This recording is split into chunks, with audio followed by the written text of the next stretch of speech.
How's it going, everyone? Wanted to read one of my new friends' essay on Peter Thiel. Kristin, 'cause I don't know if I want to give her last name out, so I'll use her pen name, Kristin de Montfort. Her essay, Mr. Thiel's Appeal, Understanding America's Anti-Nihilist Middle-Class Prince. Read this maybe a week or so ago, talked with her and some other people about it, used it as a resource for some of the clips I put in my previous video. It's a really great essay if you're trying to get some understanding of why Peter Thiel is so interesting to people. Really encompasses a full scope of his history, what he talks about, his politics, his philosophy, and really hits on those key insights that make him such a appealing thinker and someone to pay attention to. So we'll read her essay here, and yeah, let's get started.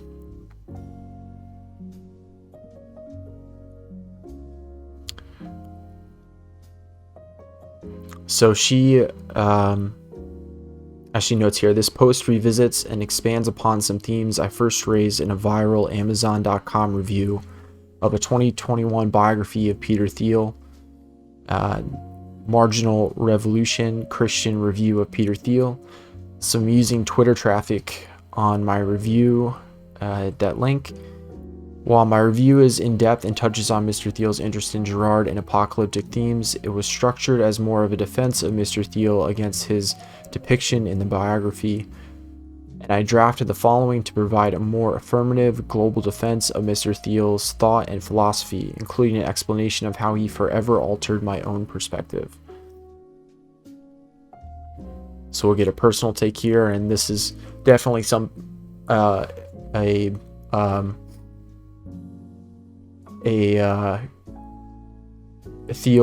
resonated and changed my way of thinking in a similar fashion to Kristin. So we'll get into it. Maybe I'll give some anecdotal stories along the way.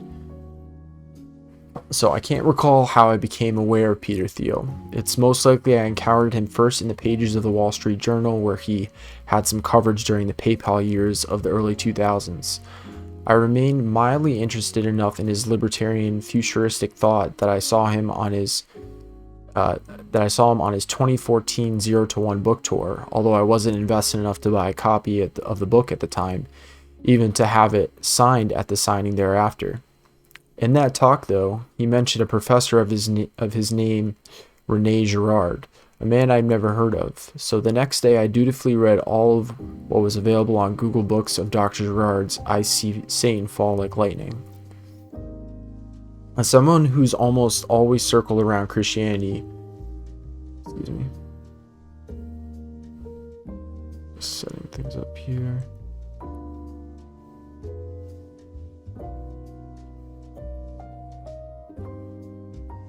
Both intellectually and in personal practice, what I read of I See Satan Fall stuck in my craw. I didn't understand or even see the entire Girardian framework at the time, but I knew that there was something there, enough so it was still lingering in my mind even a few months later when I discussed some of the premises of the book at a dinner with friends. I became distracted by life, though, and it was 7 years later when, on a lark in the middle of a global pandemic, I decided to start investigating Mr. Thiel and understanding his thought in more depth.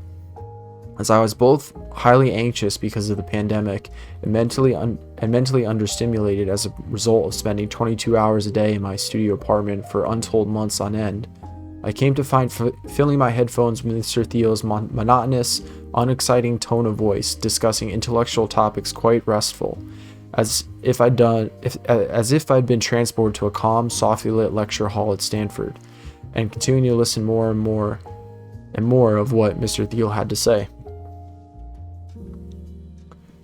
At the outset, what struck me most about Mr. Thiel was his stance on death.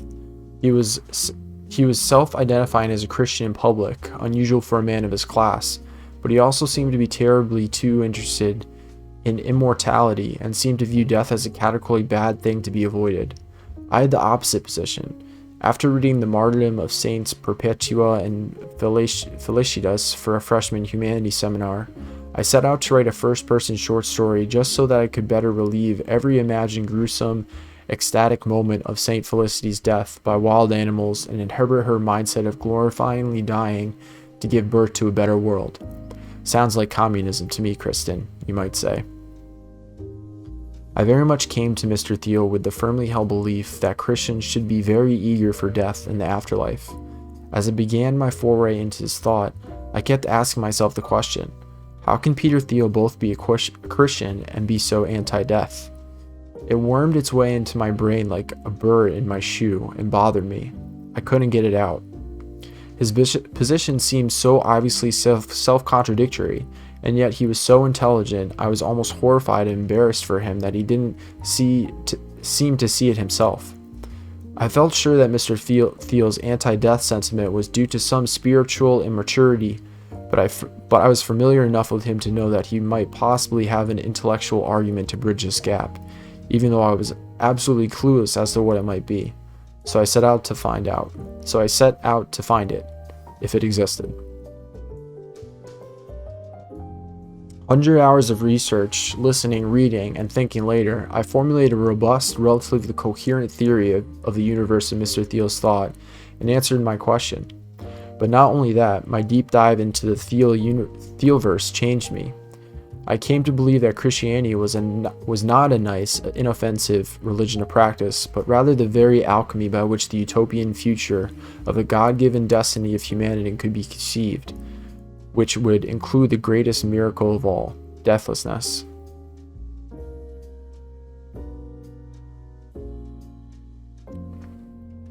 Erst East and Duschier.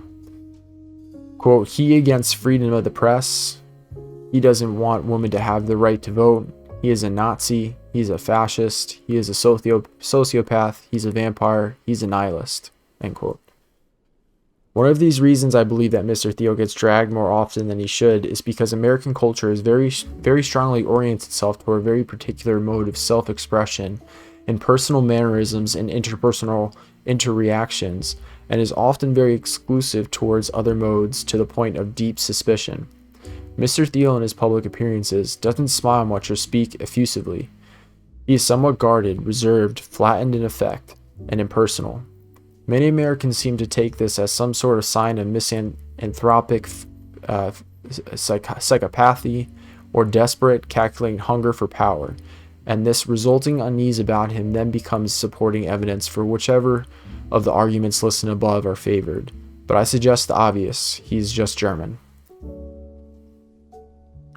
The German people are, by and large, in possession of personality traits that make them skilled engineers.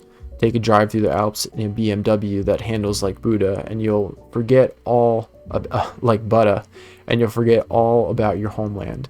And highly meticulous, organized, and conscientious, but no one has ever accused them of being ebullient, except when excessively inebriated while clad in tract at Oktoberfest. I found this dichotomy between American and German expression most starkly expressed in an interview Andrew Ross Sorkin of the New York Times had Mr. Thiel and venture capitalist Chris Sacca, Andrew Ross Sorkin of the New York Times had Mr. Thiel and venture capitalist Chris Sacca. Mr. Thiel sports a modern European look, as if he had just stepped off a train into the Berlin Hauptbahnhof for a meeting, wanting only for a Freitag bag slung over his shoulder, while Mr. Sacca wears a very flamboyant and eye-catching Western shirt, complete with the cowboy boots that have never seen a ranch. Mr. Sacca smiles frequently, makes jokes, and shares personal stories of Uber. I can't pronounce that. Founder Travis Kalachnik hanging out in his hot tub at Tahoe and beating Mr. Soccer's father at Wii Tennis. The most notable comments are at the end when an expectant father in the audience asked Thiel and Saka if he would be able to afford college for his child in 18 years' time. Mr. Saka, well, Mr. Thiel, doesn't have any thoughts on college. Mr. Thiel, well, the cost of college will keep going up until someone does something to change it. You know, the future doesn't exist in this. Look, I want to key off what Chris said about entrepreneurs. You can say something definite about the future when you create it. You can't say something definite about it in terms of just something that exists out there. So the cost of college, will keep going up at a faster than inflation rate till people develop alternatives that work, educationally and from a signaling perspective and socially in the different ways college works. Till that happens, it'll keep going up at a rate faster than inflation. Mr. Saka, I deeply believe in the value of college, particularly liberal arts education. I'm a little bit of an outlier in that I think college is an opportunity to learn with a capital L. Later, you can train. What I worry about is how unidimensional a lot of computer science students have become as a result of the rigor of the curriculum. They don't get to study abroad anymore.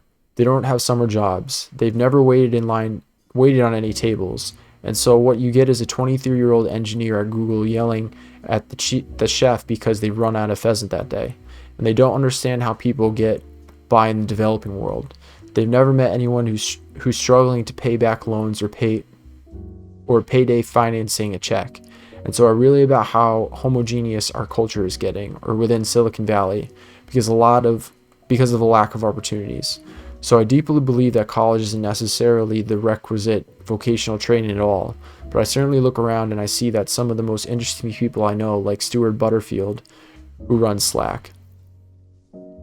He's successful because he's fascinating, interesting, has had this wealth of experiences in life, and so I hope that it's at least affordable enough to get your girl to college. Mr. Thiel's answer to the expectant father categorizes the problems with college and notes how there's a definite vision needed in order to change the cultural mores around college and college education.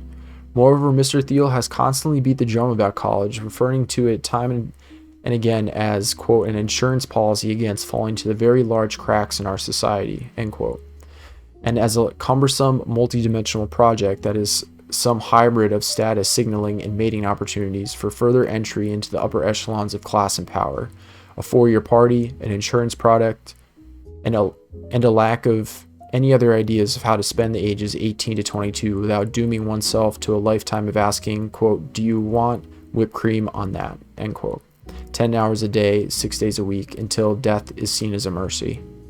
Additionally, Mr. Thiel funds the Thiel Fellowship, which allows students with promising, definite ideas to take a leave of absence from university in order to realize their ideas.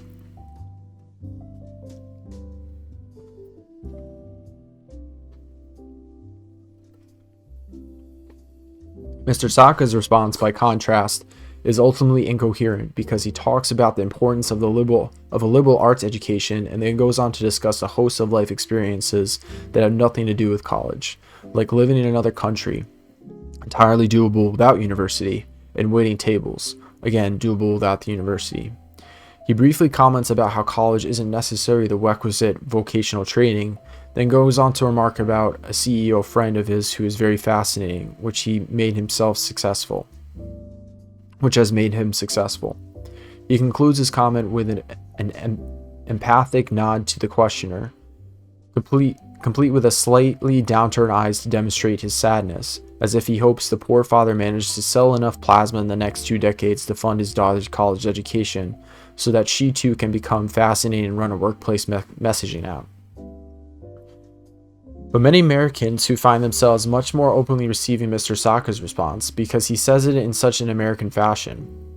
His argument isn't entirely clear, but he says it warmly enough and pays several nods to the lower classes with his comment about the chef at Google and the need to empathize with those who pay payday loans and struggle to make ends meet.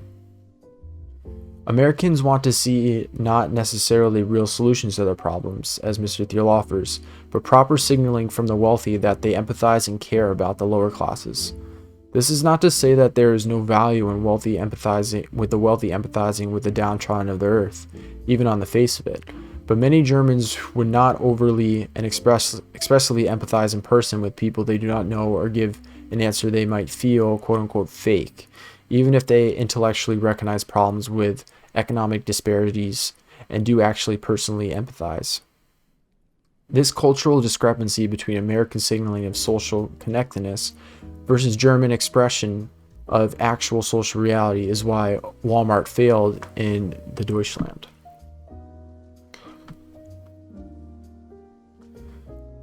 Quote, for some reason, a few American businesses have this false belief that every Western country has the same culture as theirs, but it's simply not true.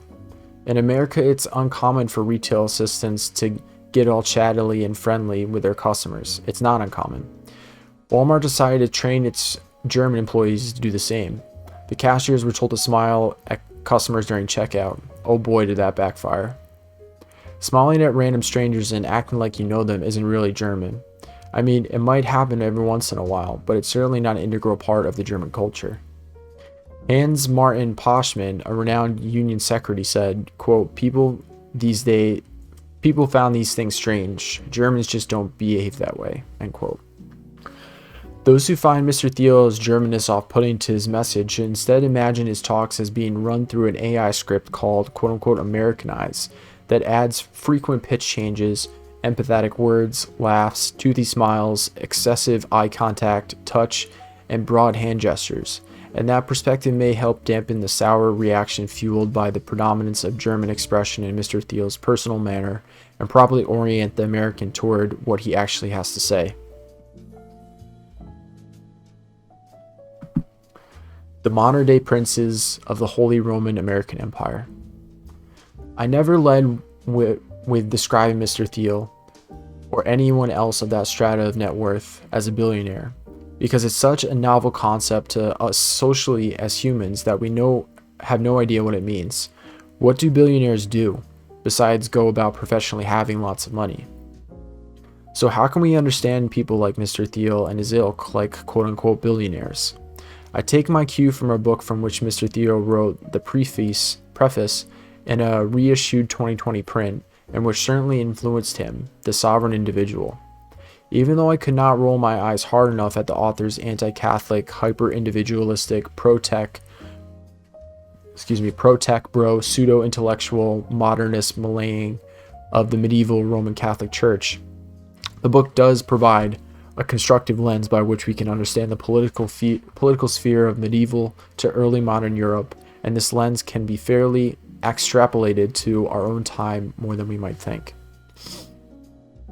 I suggest instead, though people of this class would certainly on the whole dislike this information, I press on because it's more accurate, that we understand the very high net worth individuals as princes nested within the modern day Holy Roman Empire that is America. The Holy Roman Empire coexisted with its own prince-electors, who had enormous degrees of personal power and authority as well. When we come to understand the high net worth individuals as princes, with sizable financial resources, political relationships, and networks of allies and companies that produce important and oftentimes critical products and services, our understanding becomes much more concrete and less abstract than apprehending them as quote-unquote billionaires.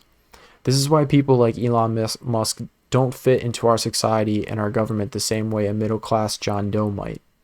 To reach back to our Holy Roman Empire frame, John Doe might be the modern version of a shopkeeper in Stuttgart, but Mr. Musk is functionally Prince Elon of the House von Tesla, Twitter, and SpaceX. He is a juggernaut unto himself, and why the Holy Roman American Empire will be largely free to do with Mr. Doe as it pleases, provided it does not openly violate any social contracts that would spark a mass rebellion among the people, and, to be fair, the social contracts between the Holy Roman American Empire and the Jews who inhabit her are relatively equitable to the Does, compared to historical and even other contemporary relationships between governments and the Does. Approaching Prince Elon is different matter altogether, somewhat akin to negotiating with a foreign government. This dynamic explains why the princes give political donations. Political donations are good sense when you're of high net worth and linked in with veritable fiefdom. It's maybe up there, even above quote unquote brushing your teeth in the personal care checklist of once you reach a certain strata of wealth, especially if you live in a stagnant or declining economy. For the princes, political donations can be seen as a form of taxation, a means by which they compensate the Holy Roman American Empire for the inconvenience that they cause by their unwieldy existence and give themselves some degree of protection. After all, it's Mark Zuckerberg, not your crazy Aunt Karen, who gets pulled by the scruff of his neck like a wayward cub in front of a congregational committee to testify under oath about disinformation on Facebook. If you had that kind of political exposure, you shell over your hard-earned dollars and host extravagant fundraising dinners at your Mediterranean villa in Napa too. One might argue that the political donations as taxes are not going toward helping people who need it the most, but the reality is that the majority of federal income taxes go to support many unpleasant causes. So funding Senator Gracchus's re-election campaign so that he can buy pizza for his staffers and TV ads to run during the Wheel of Fortune, both of which ultimately support employees at Domino's and professional cameramen, may be a relatively less morally harmful use of the money.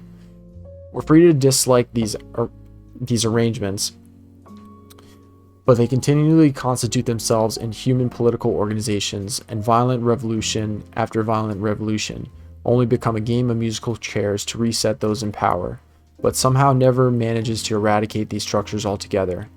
There are two options to changing this dynamic.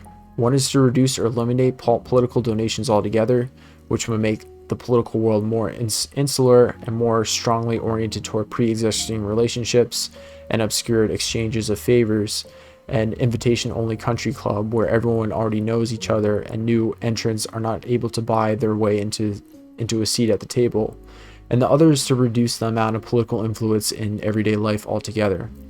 As long as every dollar invested in politics returns an amount higher than the market, there will be strong incentives by those who have money and skin in the game to lose those princes to overinvest in politics relative to investing in our economy.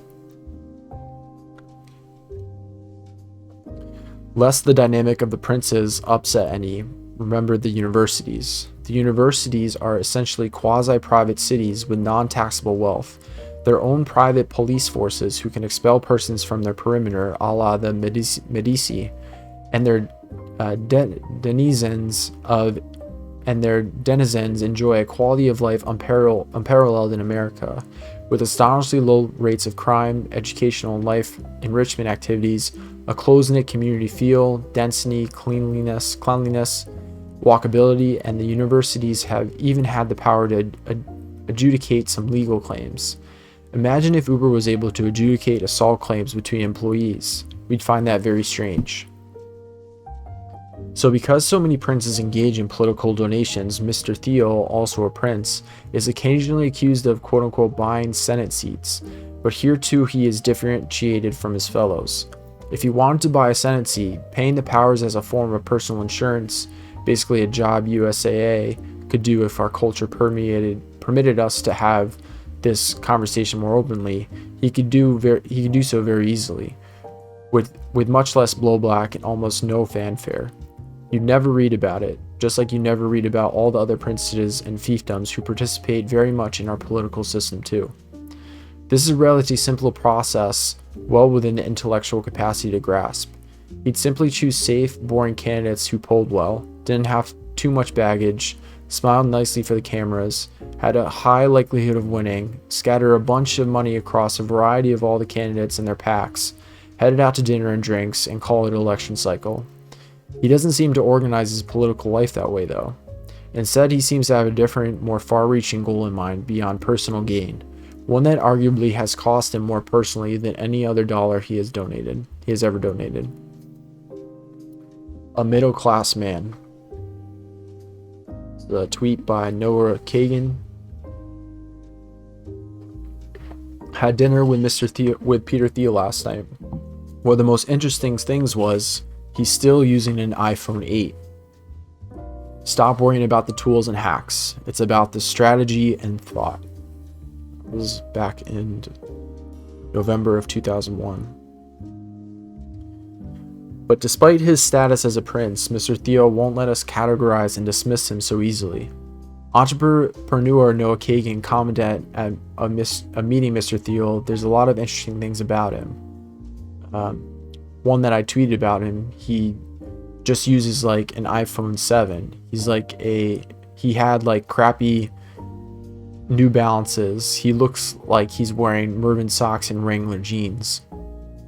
It is interesting that Mr. Kagan was so struck with Mr. Thiel's monastic choice in iPhones. First, it seems plausible that Mr. Thiel had chosen to have iPhones several generations back from the latest model is because it's probably altogether too depressing for the futurist Mr. Thiel, to remember multiple times a day as he uses his iPhone that latest model is the best that Apple has to offer in phones, and that he is not using something far zippier and more futuristic. Mr. Thiel's book titled 0 to 1 seems a repudiation of the faux progress promulgated by the constant iterations of the Apple iPhone, which is to go from iPhone 1 to N rather than make something new altogether. Second, Mr. Thiel came out of the middle class himself and, in spite of his wealth, is ultimately a very middle class man.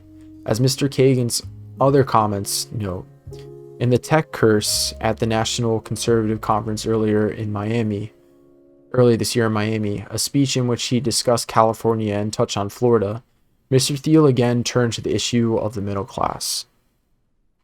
Quote, the cautionary note in my judgment would be, we are going to have a high growth alternative. The real estate version of this test is, does the real estate prices come down? Do they stay cheap? And the fact that the real estate in Florida or Texas has melted up over the last 2 to 3 years is not evident that you're succeeding in building a better model than California. I worry that that's evidence that you're becoming like California. I bought a place in Miami in September 2020, 18 million, whatever it is, now 35 million. It's great as an investment, but it would be so much healthier if this was just a bubble and the prices would collapse and would all go down 50% again. Because, unlike California, you could build a lot of things. It might take a few years, but that's sort of the open question I would say about Texas and Florida. Are they still places where you can generally have affordable housing? I always think the thing that's very confusing about housing, it's both a real asset and a virtual asset. So you think of a house as a nest, as a place to live, in which you want a big house that's affordable, not too expensive. And then you can think of a house as a nest egg, as a number on an Excel spreadsheet, where as long as the number goes up, you don't really care whether it's a rat-infested apartment in Manhattan or anything like that. Surely the much healthier alternative to California has to be one where it's cheap. It never overshoots. This is not how you're going to make money by housing. It's really just a place for middle-class people to live. In general, this sort of challenge I would pose to all of you. How do we do better than California? We can go with a nihilist negation. We can denounce it all in all these ways. But the question is always, how can we do better? How can we concretely offer a vision for the 21st century that's better than the California alternative? End quote. He nonchalantly slips it in there, but Mr. Thiel just offhandedly makes a comment that he wishes his multi-million-dollar house in Florida had declined in value, so it would be a sign that the middle-class people could more easily access housing. He seems very invested in the ability of the middle class to access upward mobility.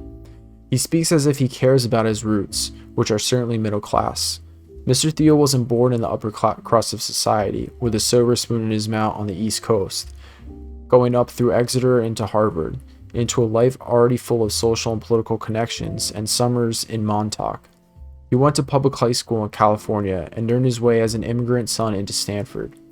He may be a veritable prince, but his care seems to be for the middle class through and through, for those Americans so much like the people who must have surrounded him in his own upbringing.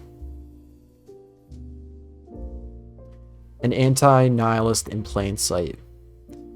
The first I heard Mr. Thiel accused of being a nihilist was by Max Shaftkin's 2021 biography of him, The Contrarian.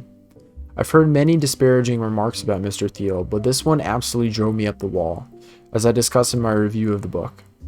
Even though I strongly feel that the other remarks are ultimately baseless, one can at least squint and see their origins, but to accuse Mr. Thiel of being a nihilist is just beyond, and it pained me to see the biographer do himself such a disgrace, and it pained me.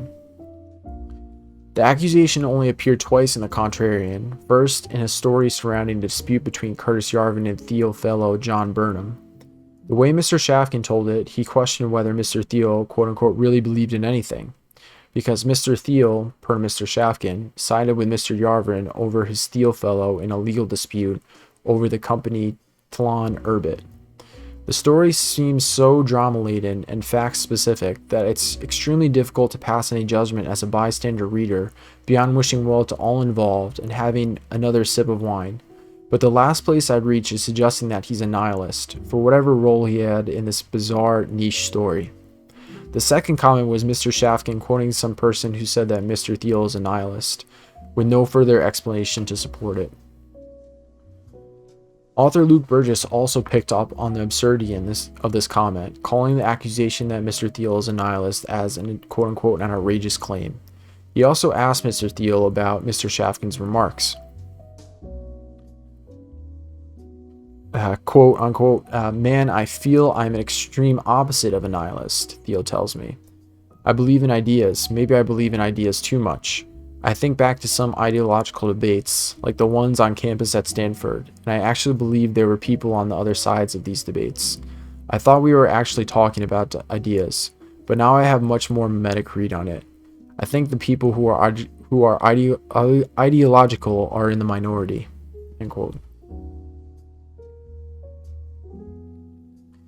Mr. Thiel must congratulate himself, however. He must have been doing such a successful job at hiding in plain sight, because I agree with his self-assessment that he is actually extremely anti-nihilist, and pretty much every word that comes out of his mouth in public is dripping with anti-nihilism, and is in an all but naked, albeit Germanic plea for people to come to their senses, shake out of this ethereal world of the mind, and engage in the real world with real problems again. He's hardly running around blasting Rammstein, weiter in I can't pronounce that, and suggesting we all put paper bags over our heads and wait for the giant meteor of 2016 to hit us. Mr. Thiel seems to want people to discover who they are for themselves, rather than in all these mimetic games we constantly play. The more we engage in these fake mimetic games that are all in our head, although the consequences are all too real, the more we allow the very material and very real world in which our bodies reside to fall to pieces around us. We are our own Neros now, dancing to the music of our fiddles as our empires burn, but Mr. Thiel will never give up calling this out. The future exists, and we should all want to live there. Undoubtedly, what first caught my attention about Mr. Thiel was that he talked about the future. He didn't just speak of dull revenue projections plotted over a graph like an ordinary businessman who would be lauded across the journal. Instead, he spoke of the future vividly, as if it was something that should look different and feel exciting. And he seemed to be the only prominent person in the world who was calling attention to the fact that we hadn't had a future that we were promised to date from the 1960s on, and that this was very disconcerting trend for what the future was looking like from this point forward. Quote, new technology has never been an automatic feature of history. Our ancestors lived in static zero-sum societies where success meant seizing things from others. They created new sources of wealth only rarely, and in the long run they could never create enough to save the average person from an extremely hard life.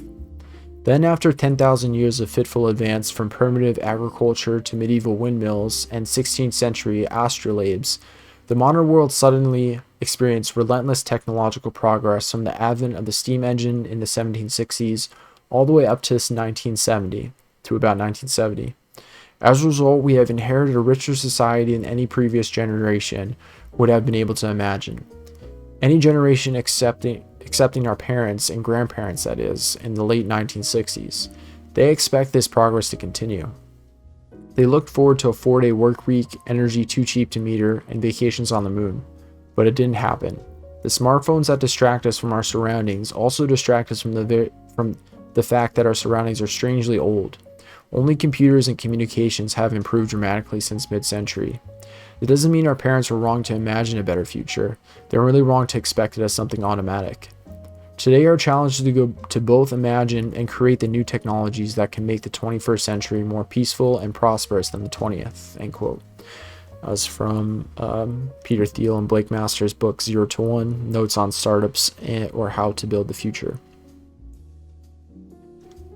Mr. Thiel notes that we simply can't take the future for granted. He argues in 0 to 1 for quote-unquote definite optimism, in which you can be optimistic about the future because we have a definite plan for it, what it will look like and how we will get there. The future is real, it will happen, and we should very much hope that it's a future we want to live in. This surely resonated with me because from a young age, it was always the 1989 cult classic film Back to the Future Part 2 that I would demand to watch again and again in between doodling flux capacitors and explaining to adults inquisitive about my artwork that quote, this is what makes time travel possible, end quote. Like a tiny mental patient, I had a ritual at each viewing in which I would drag my wooden rocking horse across the living room, plop myself on it inches from the TV, and rock the horse faster and faster and faster as the DeLorean worked up to 88 miles per hour, at which point I would finally stop forcing the horse and ride out the energy, and watch as Doc, Marty, and Jennifer arrived via flying DeLorean to the futuristic world of 2015. I was enthralled. There were doors that opened with just a touch of a thumb. Clothes were self-drying, the benefits of which were obvious to me even at 4 before I started my life with laundry. Shoes for someone who was struggling with laces miraculously fastened themselves. A giant pizza, my favorite food, could be instantly made with the press of a button from a packet the size of a credit card. Cars flew, and most importantly for a 4-year-old girl, there were pink hoverboards. All these little small but highly visual scenes very much impressed themselves upon me as vignettes of hope and what the future could look like and how magical it might be. Therefore, it took little for me to be sympathetic to the Founders Fund manifesto when I read it in my old age. Quote, we wanted flying cars and instead we got 140 characters, end quote. Silently striking flying cars for pink hoverboards, I could feel my inner 4-year-old's disappointment at how 2015 turned out relative to the culture dreams that we had dreamed at the end of the 1980s. The Trump problem. Much concern around Mr. Thiel centered on his 2016 support for and endorsement of Donald J. Trump and to the American presidency. But first, we must frame the reality of President Trump's legacy in the full context. President Trump brings up many emotions, to say the least. However, it is also important to remember our own predilections to rewrite history and mythologize the past. The chances of President Trump being widely remembered in 50 years' time as a nice moderate Republican, unquote, with feelings of amusement, nostalgia, and affection are much higher than those of being remembered as an untouchable, terrible Adolf Hitler sentenced to eternity of dementia memoriae. One is free to disagree and insist on the similarities between President Trump and the NS-Führer, but there is a crucial difference. The Americans were in charge of the narrative about the NS-Staat, and bearing any future colonization or occupation by a foreign power, the Americans will still be in charge of the narrative about President Trump too. Contemporary Americans never discuss the Entfesselung of JCS 1067. It's a subject seldom taught to American school children. I have no idea about this.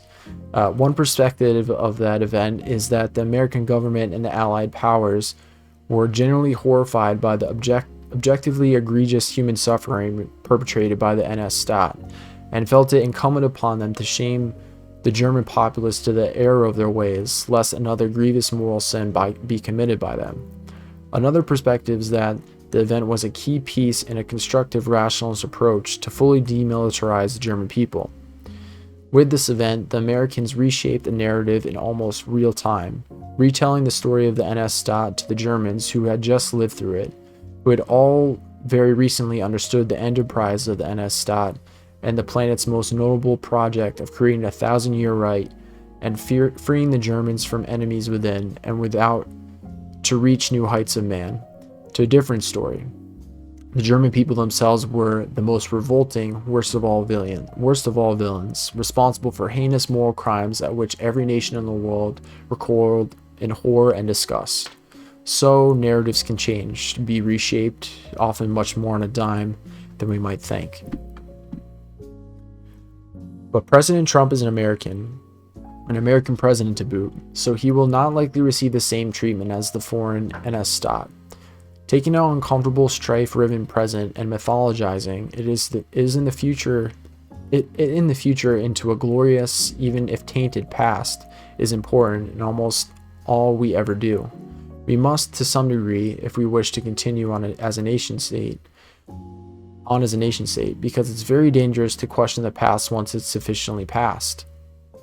Note how we don't argue anymore about the validity of the 2000 Florida count and its subsequent impact on the president election. Nation states are built on myths. These myths always support the construction of a society within the nation state. Our society is how we transact, have friends, make families, order Christmas presents, do woodworking, hold jobs, grow careers, save money, entertain ourselves, and worship. Our society that is the air we breathe and the water in which we swim. Therefore, these myths, our own history, become in time the ground of our present and our priceless social fabric. All these many thousands of spoken and unspoken negotiations and agreements, and if we begin to question the past, we risk pulling the thread that ties together the tapestry. This is why the 1619 Project is so controversial, not because anyone sane really denies the role that the brutal slavery of the Americans played in producing economic surplus in America, but because it calls into question the mythology of the American founding. Similarly, the French Republic managed to function relatively well as a nation-state today in part because it never questions the thousands of bloody, terrible murders that birthed it. There's an easy and well-trod path forward for President Trump to be codified positively into history, no matter what we think about him today. Abraham Lincoln admirably freed slaves, albeit for political and not moral reasons, but was arguably antagonistic to a host of civil rights, and was certainly hardly a liberal abolitionist of his day, having represented a slave owner to have an escaped slave family returned to him. So the mother, Jane Bryant, and her children would be sold off and possibly even separated from each other after Miss Bryant, a lifelong slave to the Manson family and very likely occasional paramour to the head of the household, had gotten into a dispute with the white housekeeper, Mary Corbin, the future Mrs. Matson. But President Lincoln, despite his practice of what one paper called, quote, an adherence to moral neutrality, unquote, still has a towering monument in the nation's capital before which the most gifted orators like President Barack Obama have given lovely speeches honoring his memory. Even in more recent times, President George Bush has seen a remarkable transformation from being burned in effigy many times the world over and almost universally loathed by the entire American left as a warmonger and election stealer to sharing candy with the First Lady Michelle Obama, a gesture which earned him the most flattering of praise and coverage across the whole media, while the many life-altering decisions he made while in office yet to be fully examined. The Iraq invasion, shock and awe, which set off a new wave of horror and repulsion at the then president, was just almost 20 years ago, well within the living memory of millions of American voters. Yet time heals all wounds, bringing to our hands a masterclass on leadership too. All that to say, as impassioned as one might feel in the moment about President Trump and his threats to democracy in the United States, one must also recall the inevitable perspective of history. Is how we read today's events as important as we will read them in 50 years from now? I would argue no. The tides of time will wash over even all the intricate sandcastles that we childishly thought would stand forever. That essay.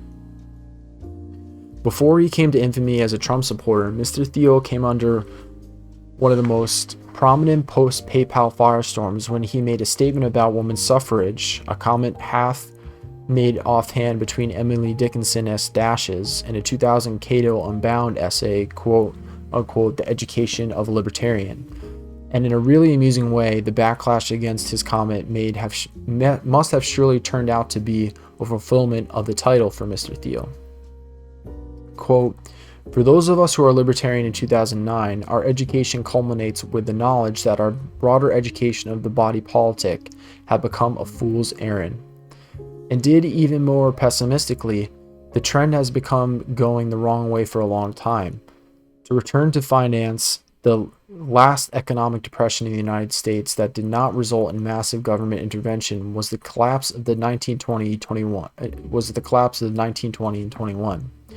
It was sharp but short, and entailed the sort of Schumpeterian, quote-unquote, creative destruction that could lead to a real boom. The decade that followed, the Roaring Twenties, was so strong that historians have forgotten the depression that started it. The 1920s were the last decade in American history during which one could be genuinely optimistic about politics. Since 1920, the vast increase in welfare beneficiaries and the extension of the franchise to women, two constituencies that are notoriously tough for libertarians, have rendered the notion of quote-unquote capitalist democracy into an oxymoron. In the face of these realities, one would despair if one limited one's horizon to the world of politics. I do not despair because I no longer believe that politics encompass all possible features of the world. In our time, the great task for libertarians is to find an escape from politics in all its forms, from the totalitarian and fundamentalist catastrophes to the unthinking demos that guide so-called quote-unquote social democracy.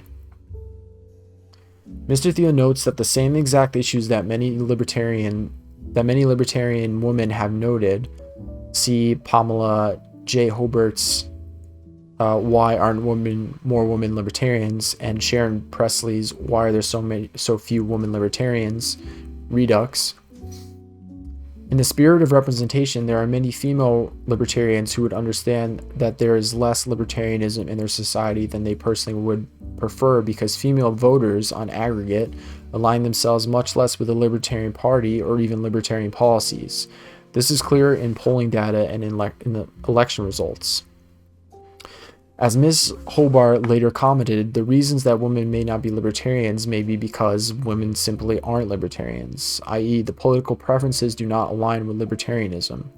It seems entirely possible Mr. Thiel broadly agrees. He is not talking to the pages of Cato to chide its readers for failing to help women find the secret and yet heretofore discover font of libertarianism that he had always awaited deep within the female psyche, within the feminine psyche. But nowhere does Mr. Thiel say a woman should not have the right to vote, and any argument to the contrary misses the entire point of the essay. The education of a libertarian is a creed de jour of man calling for a new movement of libertarians going their own way, which is exactly what he goes on to write about. The remainder of the essay explores ways in which libertarianism can leave politics behind, not engage it further by embarking on a wholesale structure to the political system that would be surely destined to fail from the start.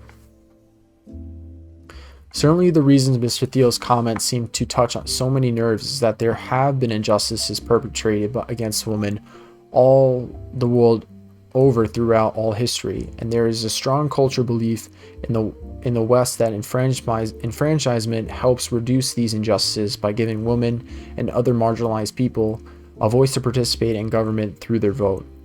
Mr.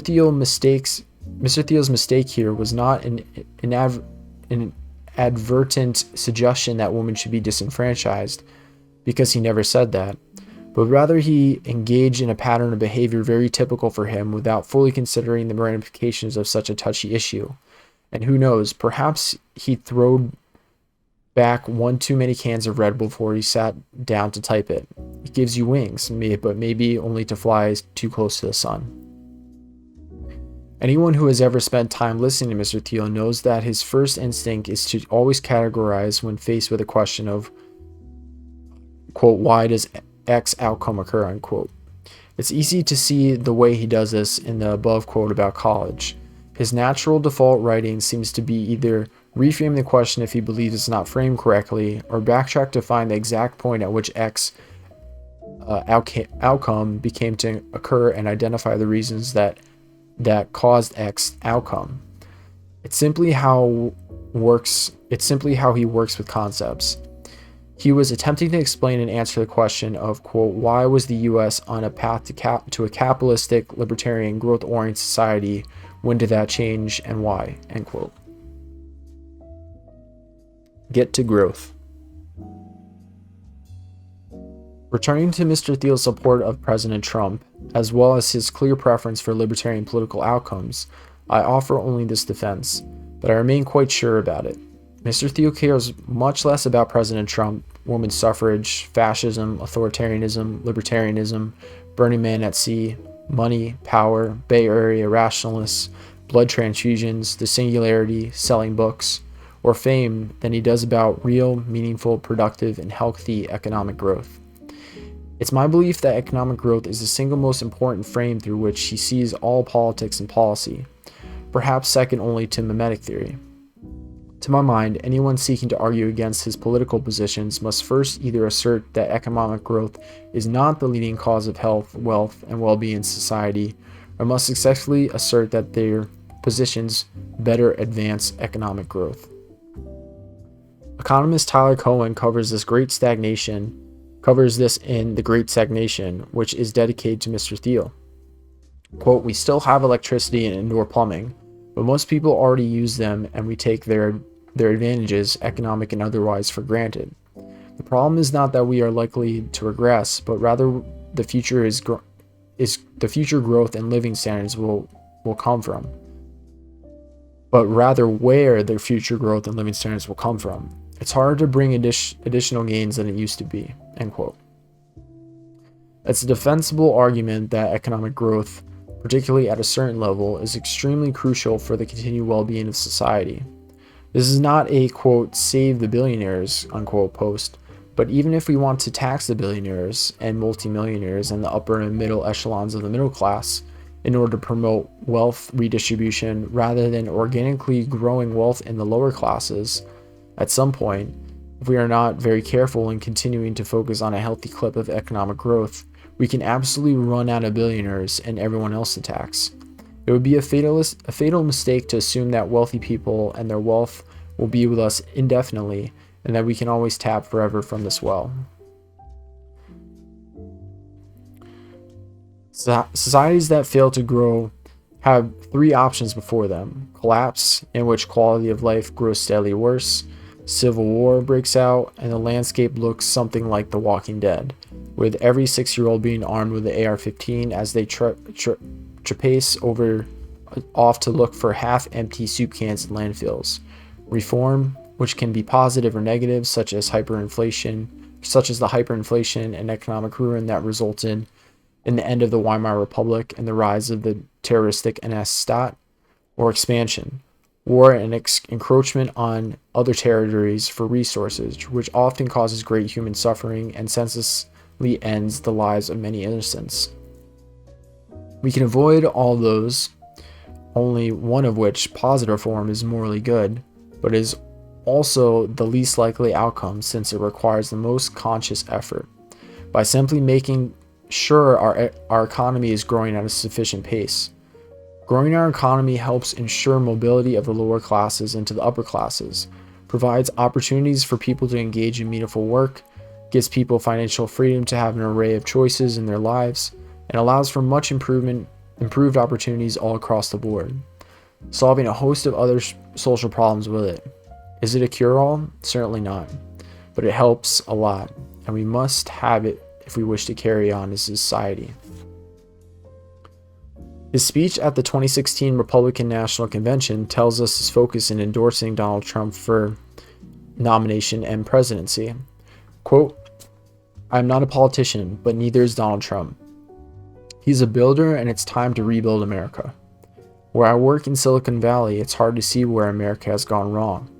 My industry has made a lot of progress in computers and in software, and of course has made a lot of money.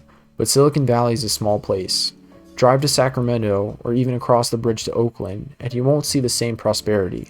That's just how small it is. Across the country, wages are flat. Americans get paid less today than 10 years ago, but healthcare and college tuition cost more every year. Meanwhile, Wall Street bankers inflate bubbles in everything from government bonds to Hillary Clinton's speaking fees. Our economy is broken. This isn't the dream we looked forward to when my parents came to America looking for that dream. They found it right here in Cleveland. They brought me here as a 1-year-old, and this is where I became an American. Opportunity was everywhere. When I moved to Cleveland, defense research was laying the foundations for the internet. The Apollo program was just about to put a man on the moon, and it was Neil Armstrong from right here in Ohio. The future felt limitless, but today our government is broken. Our nuclear bases still use floppy disk. Our newest fighters jets can't even fly in the rain, and it will be kind to say that the government software works poorly, but much of the time it doesn't even work at all. This is a staggering decline from the country that completed the Manhattan Project. Instead of going to Mars, we had invaded the Middle East. We don't need to see Hillary Clinton's deleted emails. Her competence is in plain sight. She pushed for a war in Libya, and today is training ground for ISIS. It's a training ground for ISIS. On the most important issue, Donald Trump is right. It's time to end the era of stupid wars and rebuild our country. When I was a kid, the great debate was about how to defeat the Soviet Union, and we won. Now we are told the great debate is about who gets to use which bathroom. This is a distraction from our real problems. Who cares? Of course, every American has a unique identity. I'm proud to be gay. I'm proud to be a Republican. But most of all, I'm proud to be an American. I don't pretend to agree with every plank in our party's platform, but fake culture wars only distract us from our economic decline, and nobody in this race is being honest about it except Donald Trump. When Donald Trump asks us to make America great again, he is not suggesting a return to the past. He's running to lead us to that bright future." End quote. That speech shows that Mr. Thiel's interest in Donald Trump, at least in 2016, is due to his belief that President Trump was the candidate who was most invested in improving the issue that Mr. Thiel seems to care about the most: economic growth. One can argue against his support for President Trump, but it's important to understand the nuances of his stated reasoning first. Apart from a Libertarian Party candidate, whose chances of winning are, as discussed earlier, slim, it would be difficult to imagine other candidates in both the primary races and the general who were as openly vocal about correcting economic decline as President Trump. Whether President Trump was the right person to do that is a separate question, but it should not at all seem surprising that Mr. Thiel would have supported him on the basis of hoping to find a path forward to increase economic growth in America. In a recent interview with Peter Robinson, Mr. Thiel emphasized this again. Quote, "I would like to get back to growth. I would like to get back to growth that is non-inflationary, non-cancerous, non-apocalyptic. We should figure out how to do this in a detailed way. There probably are some tax cuts that are part of it. There's a lot of deregulation that's a part of it. It's a fairly hard thing to do." Unquote. X saves the world. On that note, Mr. Thiel was a 1976 birth year, is far more formed by his membership in the sandwiched and oft-forgotten Generation X than is ever really noted. It makes him a well-positioned critic of baby boomers, because the baby boomers are quite starry-eyed, manic pixie dream children of summer, characteristics which made them pioneers of music and art, but they are really unaware of their own ignorance, instead thinking of it as unparalleled genius that desperately needs sharing throughout the social fabric. And so it is with a relentless drumbeat that they have shouted their ignorance disguised as wisdom on matters economic, political, and social through every American institution that we have, fundamentally setting America back at least half a century. We don't appreciate this enough. To Mr. Thiel's mind, the boomers are quote-unquote indefinite optimists, which he defines in 0 to 1 as someone who believes, quote, the future will be better, but he doesn't know how exactly, so he won't make any specific plans, unquote. He goes on to describe the baby boom, quote, the strange history of the baby boom produced a generation of indefinite optimists so used to effortless progress that they feel entitled to it. Whether you were born in 1945 or 1950 or 1955, things got better every year for the first 18 years of your life, and it had nothing to do with you. Technological advance seemed to accelerate automatically, so the boomers grew up with great expectations but few specific plans for how to fulfill them. Then when technological progress stalled in the 1970s, increasing income inequality came to the rescue of most elite boomers. Every year of adulthood continued to automatically get better and better for the rich and successful. The rest of the generation was left behind, but the wealthy boomers who shape public opinion today see little reason to question their naive optimism. Malcolm Gladwell says you can't understand Bill Gates' success without understanding his fortunate personal context. He grew up in a good family, went to a private school equipped with a computer lab, and counted Paul Allen as a childhood friend. But perhaps you can't understand Malcolm Gladwell without understanding his historical context as a boomer, born in 1963.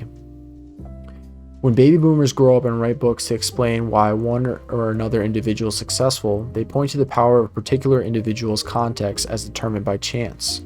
But they miss the even bigger social context for their own preferred explanations. A whole generation learned from childhood to overrate the power of chance and underrate the importance of planning. Gladwell at first appears to be making a contrarian critique of the myth of the self-made businessman, but actually his own account encapsulates the conventional view of a generation. Per Mr. Thiel, the baby boomers have failed to properly plan for the future in a definite way, because they were enculturated into an indefinite optimism where it wasn't at all clear to them that there was a relationship between their choices and the policies and resulting effects on the world in which they live. This makes economic growth challenging to assume. No one captures the spirit of the manic pixie dream children that are the boomers quite like Tom Wolfe in the electric Kool-Aid acid test, which I quote at length because it's so descriptive.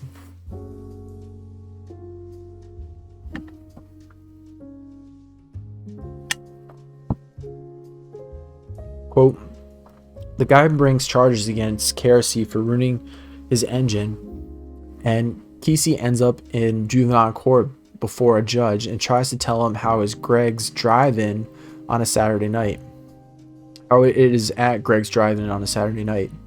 The life, that feeling, the life, that late 1940s, early 1950s American teenage drive-in life was precisely what it was all about. But how could you tell anyone about it?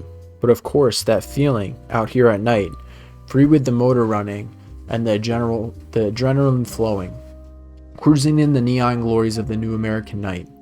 It was very heaven to be the first wave of the most extraordinary kids in the history of the world.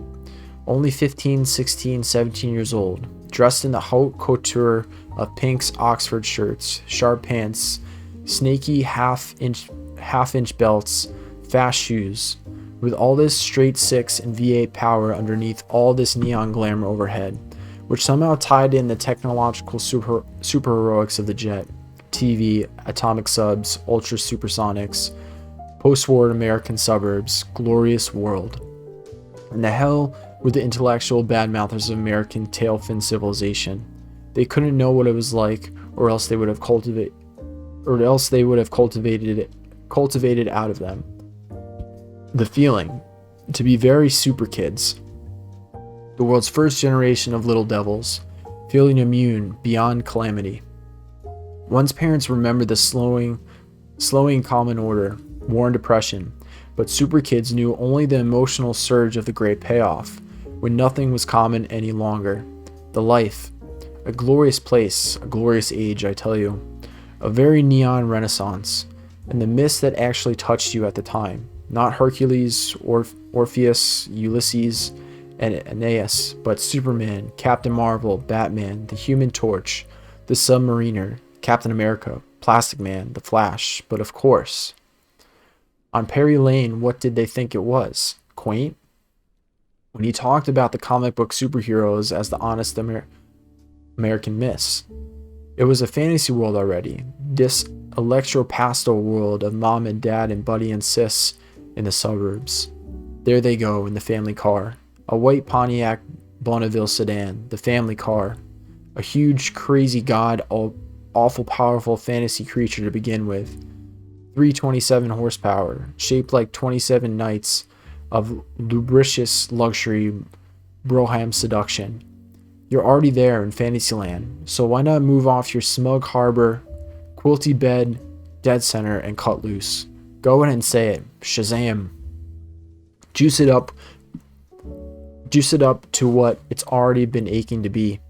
327,000 horsepower, a whole superhighway long and soaring, screaming on a torrid edge city and ultimate fantasies, current and future. Billy Bateson said Shazam and turned into Captain Marvel. Jay Garrick inhaled an experimental gas in the research lab. Where does the value really lie? Christian Reformed Church pastor and YouTuber Paul Vanderklay commented on Mr. Thiel in a 2020 era video called Peter Thiel, Progress in Religion as the JPEG of Being. Quote, comparing the new black Republican, quote, comparing the quote unquote new black Republicans of gay male conservatives, Milo is a mouth. Peter, we tend to take much more seriously, partly because of his money, partly because he's clearly a much more serious individual. He's on the board of Facebook, but what's interesting about Peter is that there's some Trumpianism about him. What do I mean by that? Not only did he go to the Republican convention and endorse Donald Trump from the podium of the convention, and again, his status as a gay man didn't hurt the Republicans too much. His status as a gay man doesn't mean Eric Metaxas doesn't want to talk to him. This is where there's been a lot of disruption, trying to figure out where the lines are. We're in lands where what is up and what is down, and what is progress and what is regress, and what is corruption and what is decay, and how can we know? And so the member of the board of Facebook is speaking against the cathedral or the citadel. The board of Facebook is as powerful as it gets in certain realms, and he wrote a business book. Followers wish to follow in wealth, while saying, quote, money isn't where the value is, unquote. So where is the value? Of course, the most interesting thing in the Dothvart Weinstein video was the conclusion, where Eric smuggles Jesus in. He brought him right in the front door and says, quote, I can't help but wonder if Jesus were alive today, what would happen to him, unquote. Could Jesus be nullified with the memes? Well, don't forget, they cast lots for his clothes.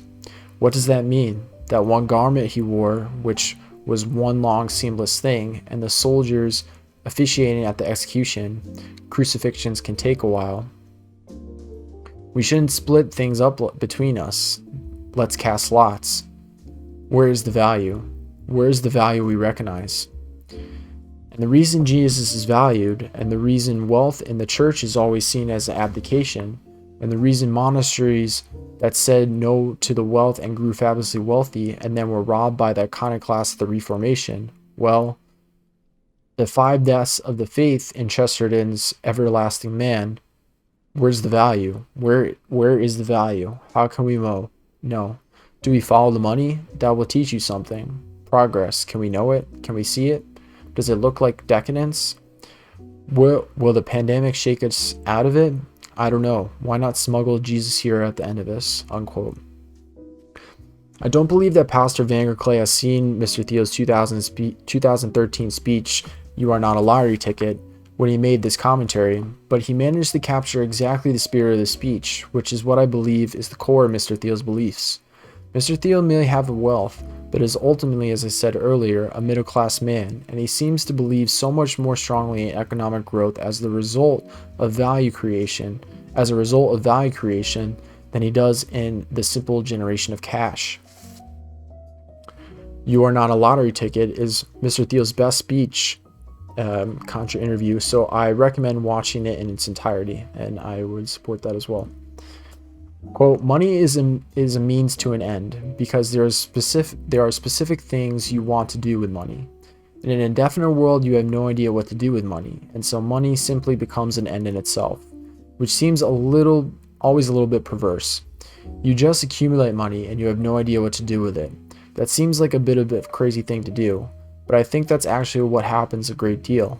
To illustrate one way that this might happen, if you start a successful business, you sell the company or you sell shares to investors in an IPO. You make some money. Question, what do you do with the money? You have no idea because no one knows what to do with anything, and so you give the money to a large bank to help you do something. What does the bank do? It has no idea, so it gives the money to a portfolio of institutional investors. What do the institutional investors do? They have no idea, and so they all just invest in a portfolio of stocks. Not too much in any single stock ever, because that suggests you have opinions or you have ideas, and that's very dangerous because it suggests that you're somehow not with it. And then what do the companies do that get that money? They've been told that all they should do is generate free cash flows, because if they were to actually invest the money in specific things, that would suggest that companies' ideas about the future, and that would be very dangerous.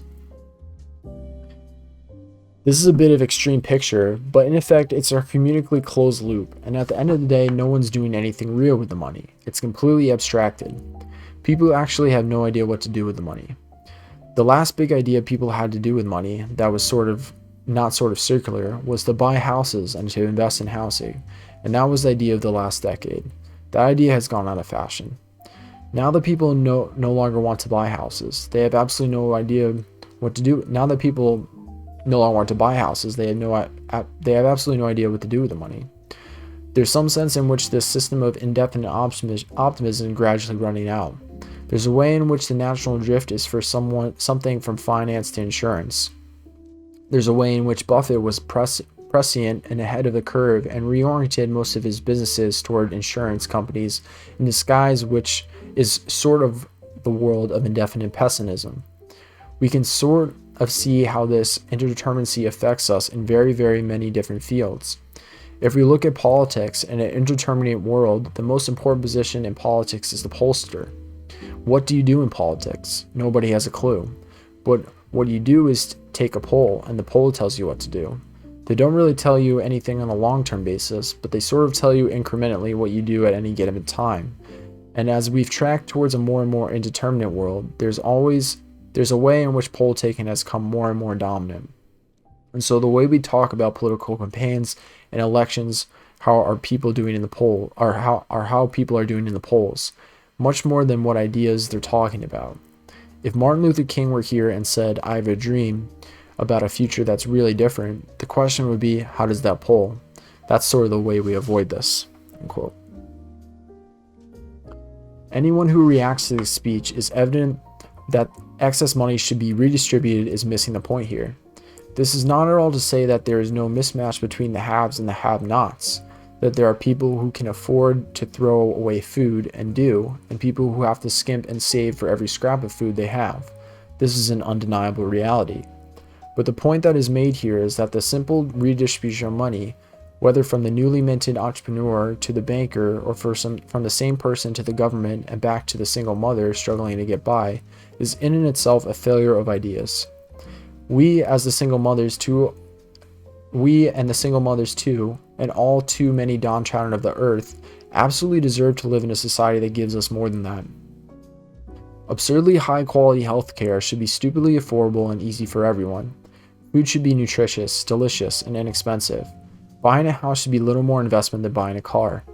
We can keep shuffling money around from person A to person B to persons Y and Z, crossing our fingers behind our backs that we sure hope the gravy train keeps coming as we whistle past the graveyard, or we can start thinking much bigger and do things like invest in prefab houses, 3D printed homes, lab-grown meat, urban agriculture, smart mirrors, or AI-assisted depression treatment.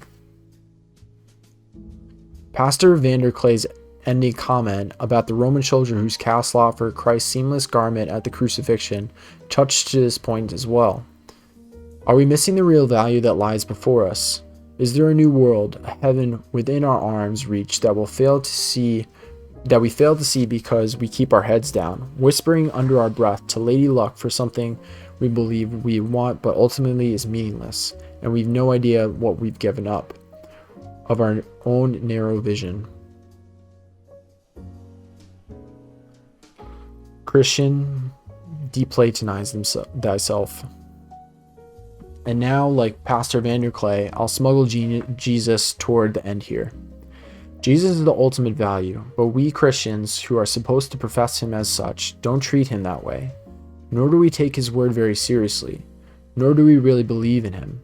Most practicing Christians in America are well-meaning, lovely people, but they are almost all heretics because they're secretly Platonists. Somewhere along the way after the time of Jesus' ministry here on earth, Platonism got infused with Christianity, and the Christian flock had been running slightly off course ever since. St. Augustine didn't seem to help matters when he tried to crowbar Platonism into Christianity and City of God in the hopes of winning a few more souls.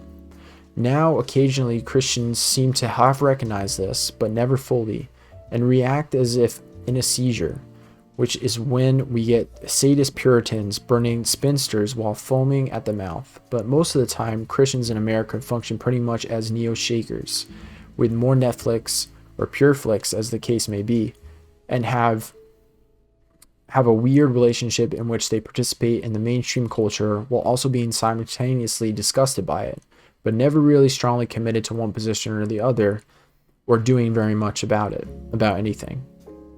Many Christians all but throw their hands up and unconsciously take a really platonic position that the world is sort of repulsive, while also being a source of occasional entertainment.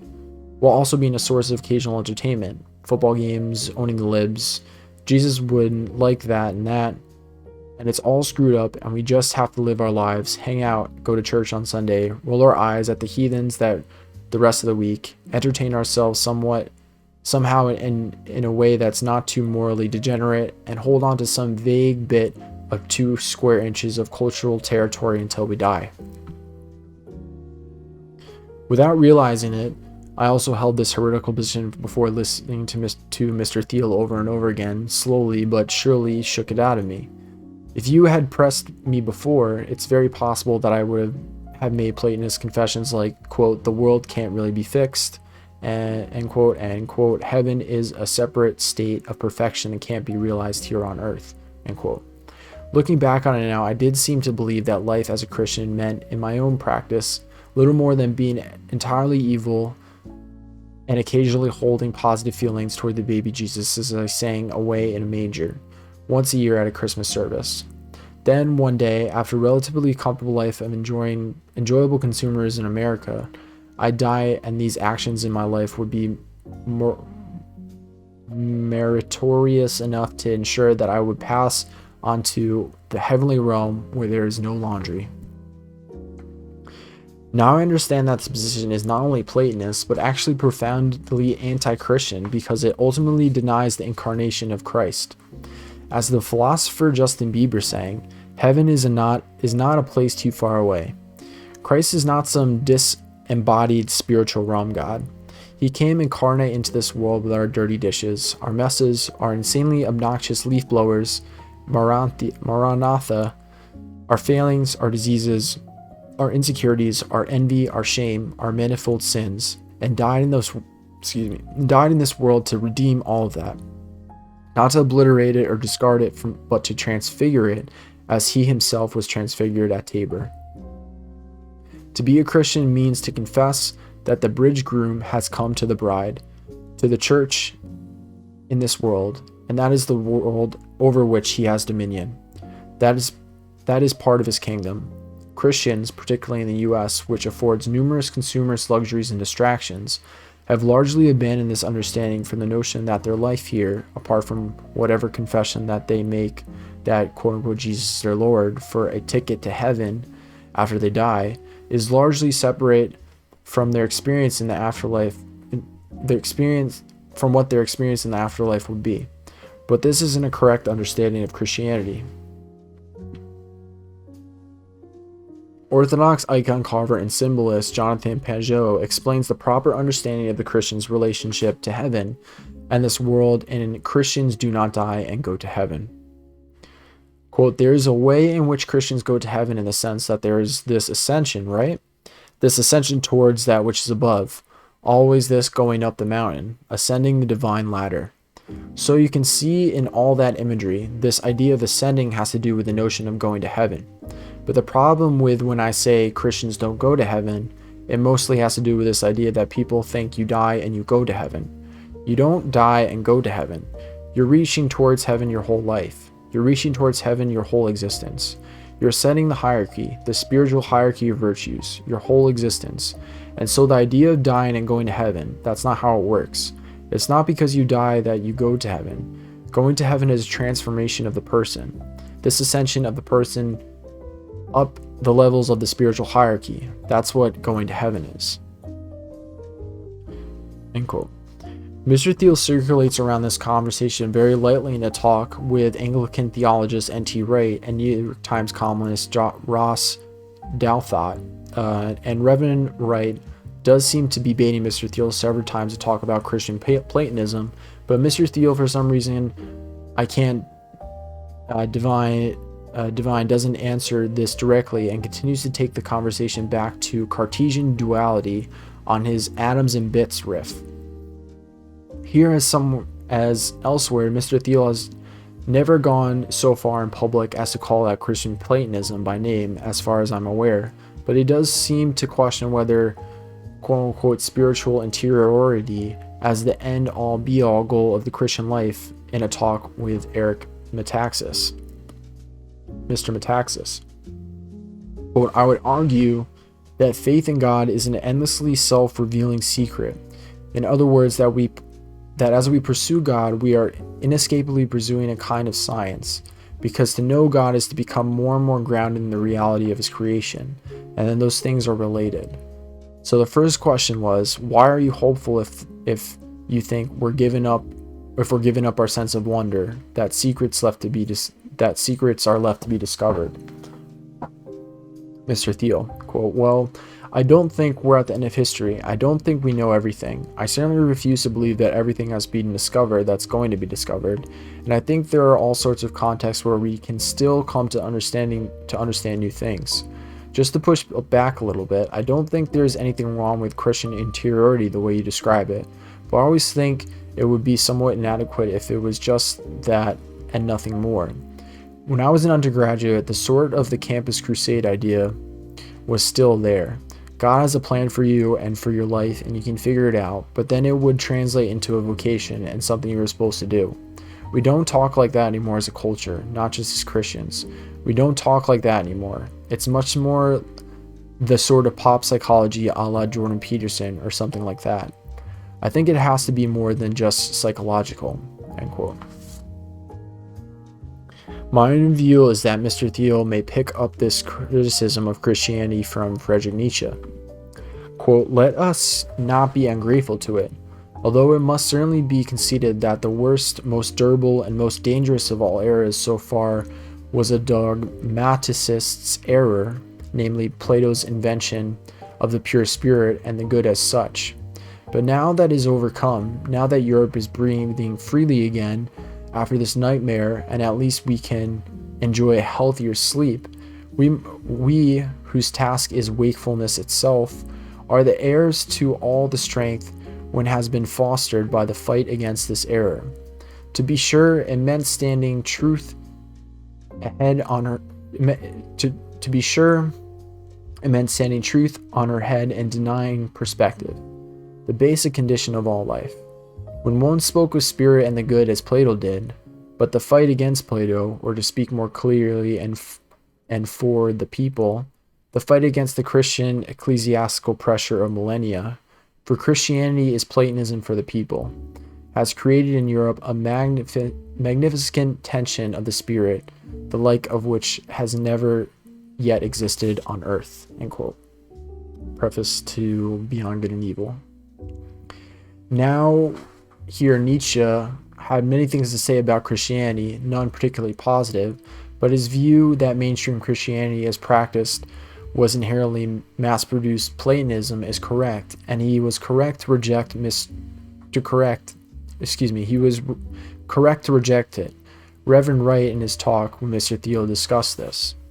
Quote, Mr. Thiel, quite wrongly, I think, saw Christianity as his phrase, quote, Platonism for the masses, and quote, that this was a way of getting a spirituality that would leave the philosophical academic halls and be available to everyone.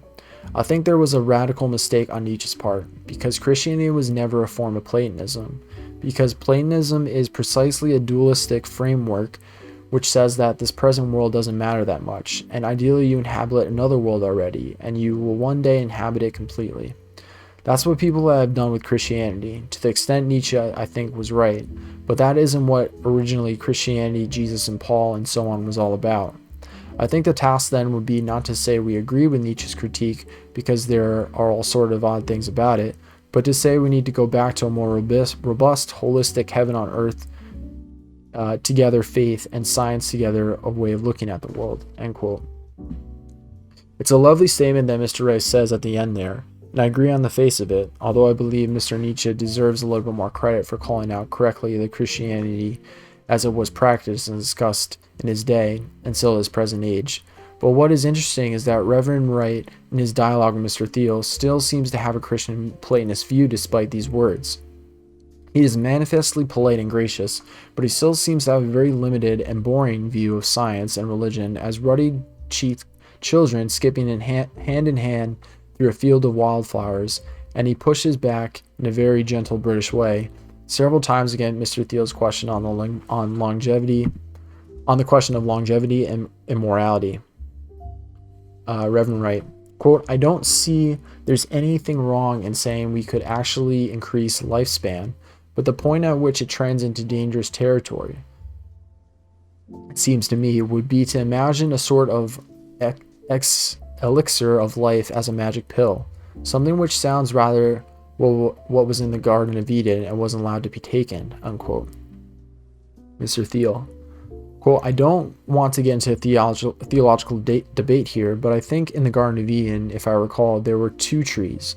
It was a tree of life and the tree of knowledge of good and evil, and they weren't supposed to eat from the tree of knowledge of good and evil. The tree of life was not forbidden, but it subsequently was. I think there is this question, whether one thinks of death as simply a natural part of life, and every myth on this planet tells us that all things live must die. I quote Hamlet's evil mother, and we sort of rationalize death in one form or another. I think the notion that death is unnatural, that it's sort of fallen or flawed or a very screwed up condition in which we find ourselves, that's not a pagan view, that's a Christian view, unquote. Christian Platonism isn't real Christianity,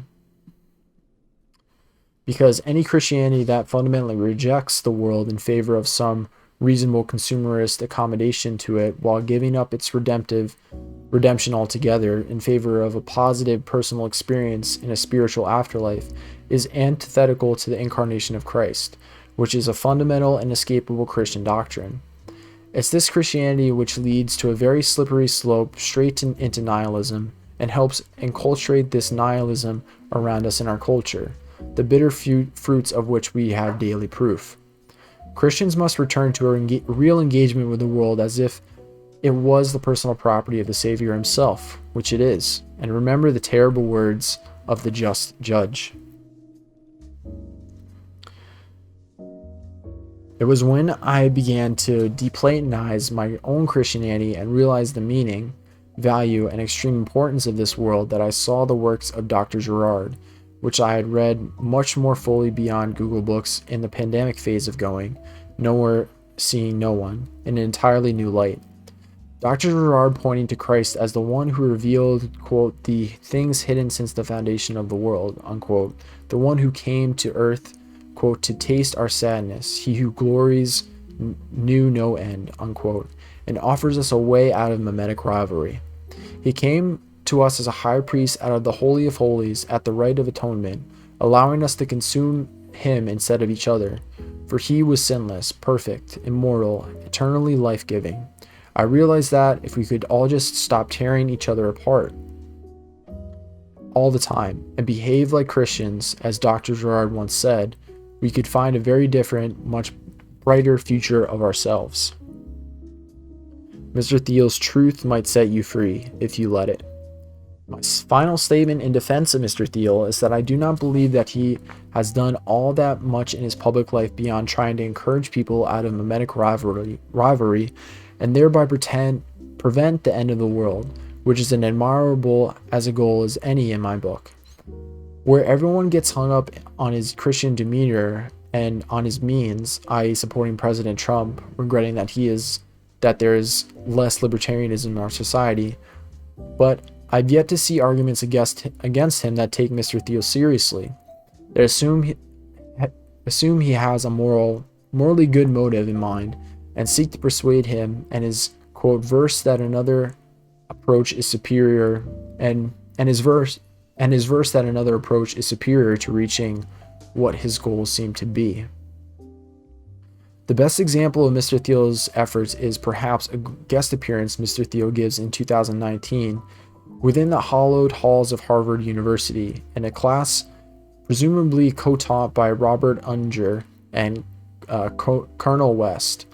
Whether he intended to or not, Mr. Thiel's message almost seems like he has come to try and set the captives free and let them know the door is locked from the inside. Quote, I would submit to you one of the challenges with the universities and elite universities is that that's not how they think of the knowledge economy at all. If you were an Ivy League university president and tried to triple the enrollment on the basis of population growth, I don't know how fast it would be until you get fired. It's because the self-understanding of this institution, the propaganda, it's a knowledge factory, it's an educational institution. The real self-understanding is that it's a Studio 54 nightclub and we have a massive velvet rope with a long line of people on the outside trying to get in. And the longer the line, the more reassuring it is to the small number of people who are in here. The more reassuring it is to the small number of people who are in here. We have to really think hard about the propaganda versus the reality for what the realities really are. In theory, education is positive, inclusive. It's something for everyone to learn. In practice, it's the zero-sum tournament. End quote. In that talk, Mr. Thiel sits sandwiched between two professors, and many of the comments made by his companions are too erudite for my humble level of understanding.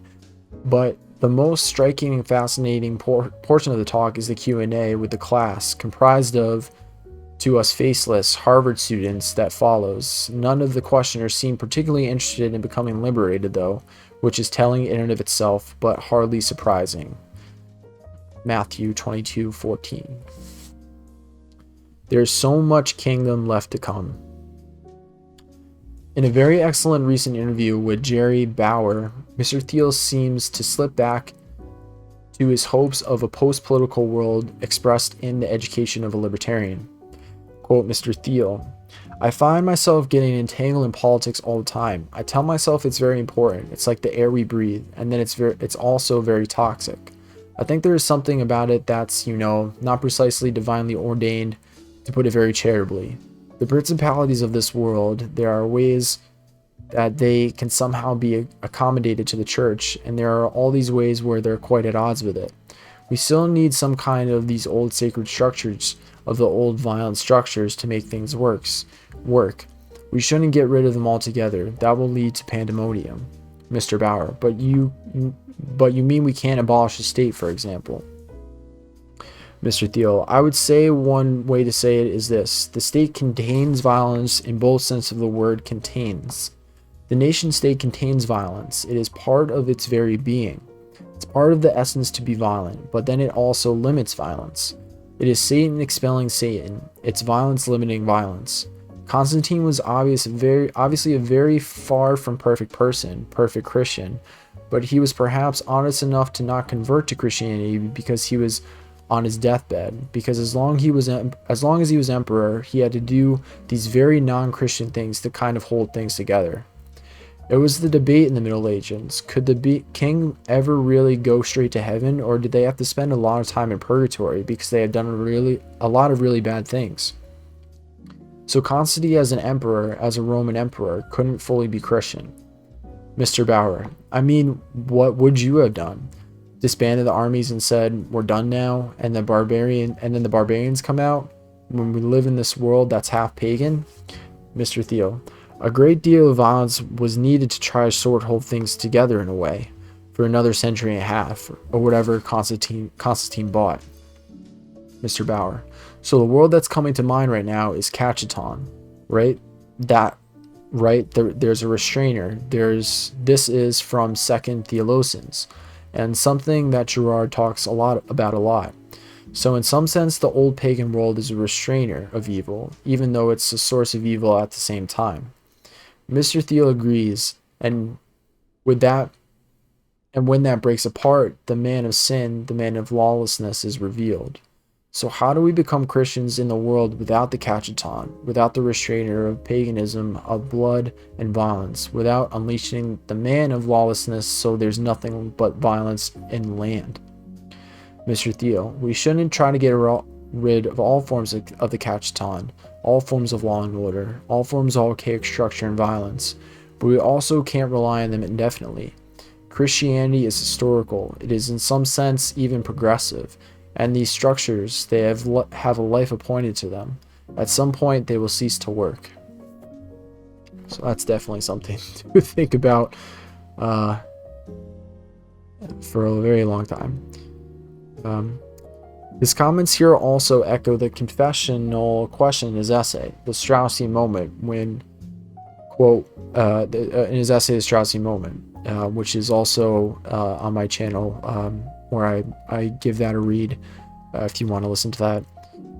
When will this highly disturbing knowledge of the scapegoated innocent victim burst upon general awareness, render all politics impossible, and finally bring the city of man to an end? And here is Kristin's humor coming into this again. Very funny. As Mr. Thiel suggests, the world that lies ahead of us will be remarkably different than the past. What we don't know is what the world will look like, and Mr. Thiel seldom stops discussing the need to think about the future we want to live in. It seems that Mr. Thiel has a vision for the future that is of a world beyond competition, beyond politics, beyond evil.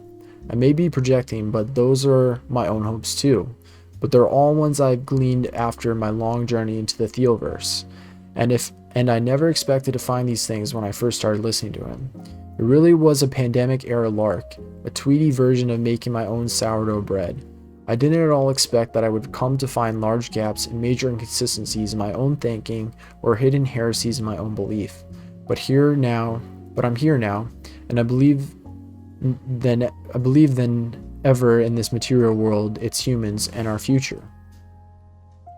As the dam bursts, the Cachetons fall away, the future will be fraught with danger. As Mr. Thiel has been warning lately, danger of Armageddon, danger of Antichrist. But Christ came to tear apart the fabric of our pagan time, and Christians are to do nothing more than to further the task. The old world has passed away, the pagan world of death surrounded by death, of tiny glimpses of life bookended by the grave. But the last enemy that shall be defeated is death. Christ has come to trample it and bestow eternal life in the new Jerusalem, the new heaven and the new earth. Christians must realize the holiness inherent in this world, and the magnitude of the task set before them. The harvest is plentiful, but the laborers are few. We must seek to save the lost, put aside rivalry with each other, and look for the divine calling that has been placed on our hearts for us and us alone, since we were formed in the womb, not for our own personal gain or for others to envy us, but for our share in building the ineffable beauty of the kingdom that is yet to come. I believe in an ineffable uniqueness of man, and I have faith in the world to come that will be so much different, so much better than our past and our tumultuous present. We have something so much better in store for us, if we dare to dream it, dare to have faith, hope, and love. It won't be easy, but a good adventure never is. We're headed to that undiscovered country, far beyond the distant stars, to the destiny of all man's history, joyous life everlasting. but even I could hardly tell you the route we're taking, because where we're going, we don't need roads. And we have some goodies here, her favorite Thiel talks, and some reading recommendations based on Thiel and his thinking, and a nice little index as well. So I'll put this in the description if you want to check it out yourself, and check out the links, a bunch of links that are in there. Check out her review on Amazon, follow her on Substack, and yeah, let me know what you think about this essay, about the topics that are addressed in them, and yeah, I will see you guys next time. Take care.